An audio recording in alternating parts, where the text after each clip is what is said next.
Hello and welcome once again to What's Out There, an occasional series of podcasts taking a quick look into interesting topics that appear on our paranormal radar. This time round, I'm feeling just a little inspired.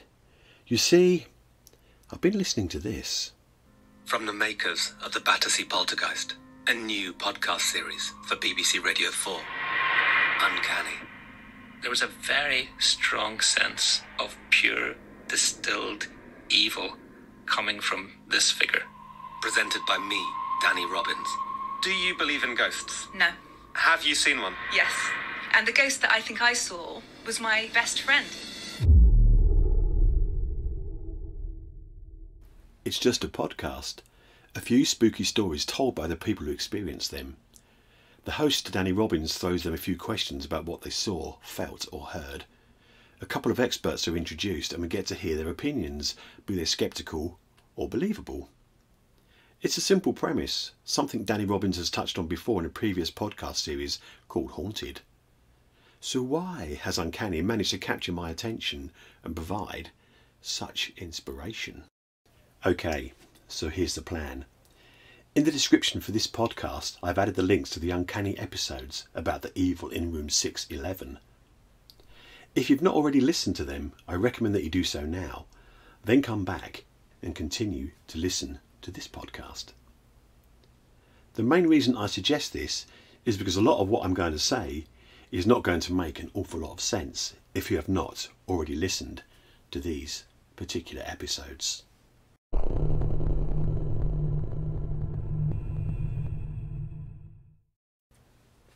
Okay, now we're all up to date and we know the story behind room 611. Now I have to ask, did the story grab you? Because it certainly grabbed me. I sat there completely enthralled as Ken's story unfolded in episode 1. It's Belfast, 1981. We are in room 611 in Allenbrook House, a 10-storey concrete tower block, halls of residence for students at Queen's University. Ken begins to relate his chilling story. It starts with a shadow figure, a silhouette of a man so dark, the blackest black he has ever seen. Accompanied by the sound of hissing white noise, it exudes a palpable sense of pure, distilled evil. Ken feels like all hope and good has disappeared. He gets the sense that this figure wants to do him harm. This revelation leads to Danny exclaiming, "Bloody hell, Ken," add a hashtag and you'll have yourself a Twitter trend. A catchphrase for the entire series. The tension builds. Ken goes on to explain more events which make no sense. The experience with the footsteps and violent door banging is especially chilling. Don't worry, I'm not going to run through everything that happens, because that would make this a very long podcast. The story continues with Ken discovering more about the room and its previous occupants. We are finally told about the students who died while staying in room 611. One of them fell out of a window, a possible suicide, or they may have been pushed. As I listened to this episode, I found myself trying to work out what may have caused the phenomena that had occurred, listening intently to the explanations given by both of the experts reviewing the case.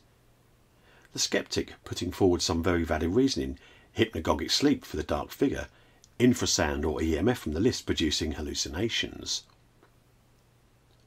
The podcast finishes with Danny asking for any other people who may have stayed in room 611 to contact him with their own stories. This will become very relevant later on. At the end of the podcast, the case is thrown over to the audience. You are asked to send in your theories and ideas and to forward any questions you want to ask. I have questions. In fact, I had a head full of swirling ideas and odd theories, so I reached for a notepad and began to write them all down. Yes, I'm afraid I'm completely hooked. It's an investigation I want in. I want to join Team Uncanny as they pick over the evidence. I want to find out as much as I can about the building, the room, the history of the site itself. I want to hear more stories from people who stayed there. Are there others who experience the same scary things?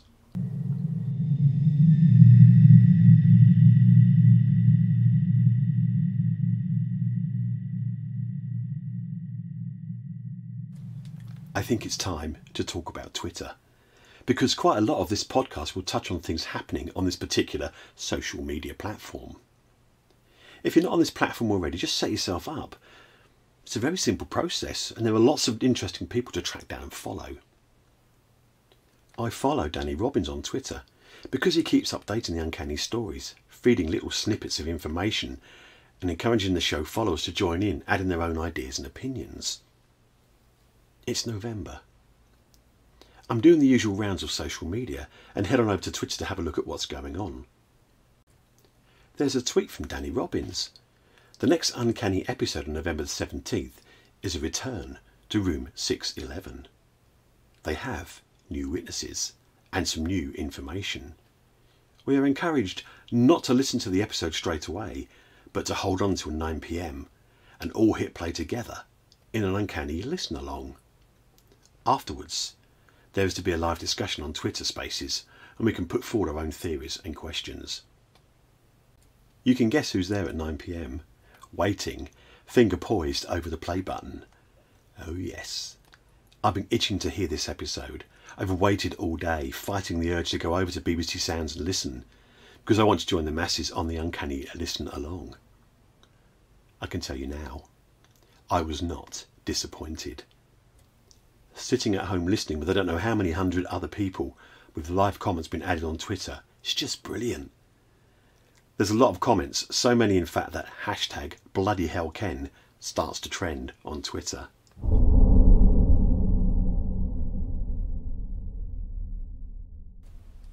The episode introduced two new people who had both stayed in Addenbrooke House. They had both responded to Danny's request for people who had stayed there to contact him. The first person we hear from is Gary. In 1988, Gary was a student warden living on the 10th floor of Addenbrooke House. He recalled a series of odd experiences he had while staying there on his own. These included the lifts going up and down on their own, lights coming on and the phones ringing for no apparent reason. On one occasion his room had an unexplained power surge that blows out the lights and some of the electrical items. The most chilling part of his tale is when he recounts a story where he's in his room. The window is wide open and he hears his friends calling up to him. He gets up to walk over to the window, trips, staggers forwards and finds himself hanging out of the window looking down at a 10-floor drop. He recovers, steps back from the window and looks to see what caused him to trip, and there is nothing there. Remember earlier, the person who fell out of the window of room 611, who was possibly pushed.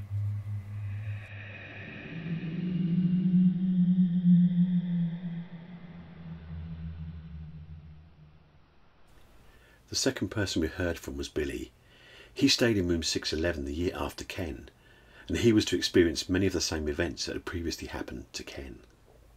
The shadow figure with the same sense of pure evil, and a similar door-banging incident, this time being witnessed by both of the people living in the room. There was further poltergeist activity with objects being moved or thrown around.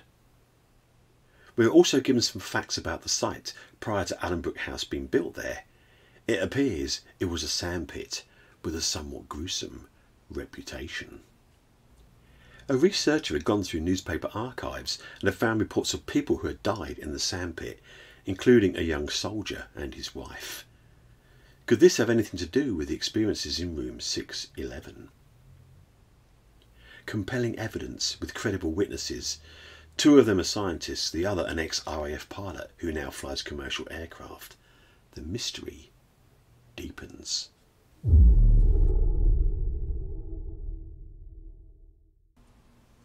What I really love about all of this is the fact that there are no arguments, no bickering, no insults. Everybody's opinion is valid and holds equal consideration. Whether it's a skeptic putting forward relevant theories to explain the events being down to something perfectly explainable, or a believer countering these theories with their own valid viewpoint. I have read every comment and taken on board many of the points made and have learned an awful lot in the process. For example, I had never heard about the psychology of building design, but we were introduced to an expert in this field who has some interesting theories about environmental factors being a possible explanation for some of the phenomena.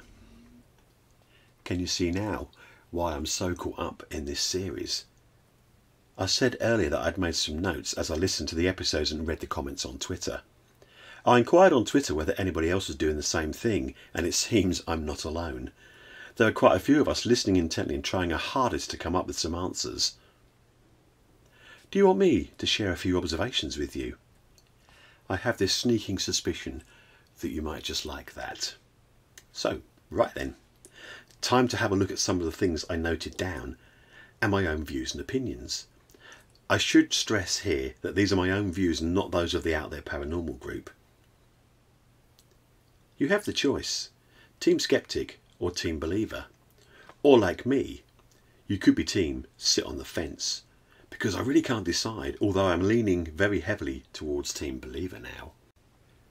Both sides have put up some really interesting points to consider, with perfectly valid explanation for all of the phenomena experienced by the room's 611 occupants.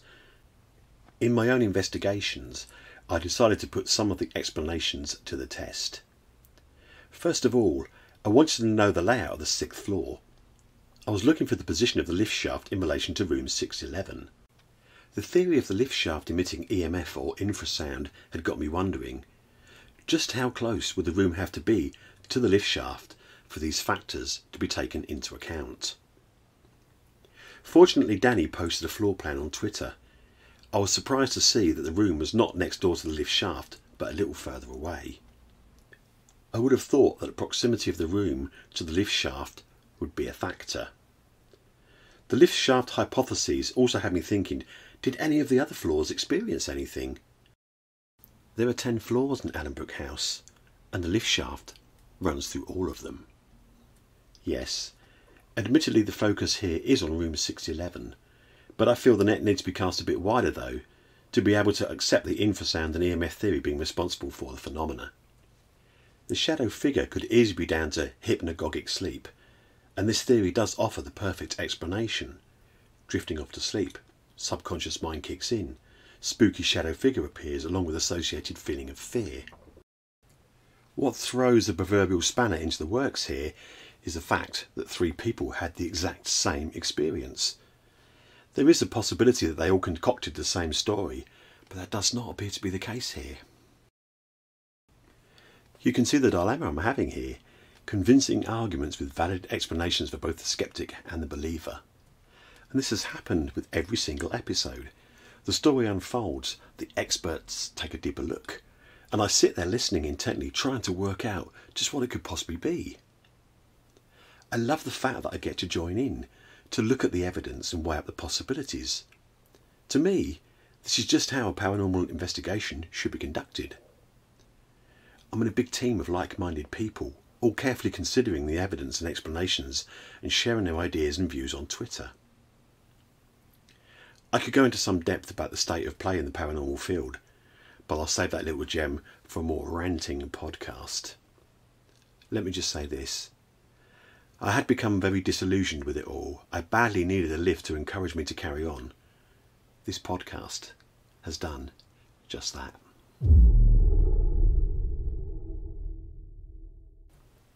I want to leave you with some food for thought. How about this theory I put together? The lift shaft produces an infrasound standing wave vibrating at 19 Hz. This is the frequency that is thought to cause hallucinations and the feelings of fear. The people in the room are just drifting off to sleep. The 19 Hz standing wave activates their brain, and this combined with the hypnagogic sleep state they are in produces the shadow figure and associated feelings of fear. Hypothetical, yes. Can I prove it? No. The next thing to consider. There is a malignant presence in the room. It appears and begins to emit its wave of pure undiluted evil. It may have already been the cause of one mysterious death in that room, or possibly many more when the site was a sand pit. It frightens the life out of the 3 young men who cannot explain just what they experienced. Once again, hypothetical. Once again, I cannot prove it. I will tell you something though. It's been fascinating finding my way to those and all my other conclusions, and I cannot wait for the next visit to Allenbrook Hall and room 611. Until next time, folks, I do hope you sleep well and don't get disturbed during the night by strange, shadowy figures. Goodbye.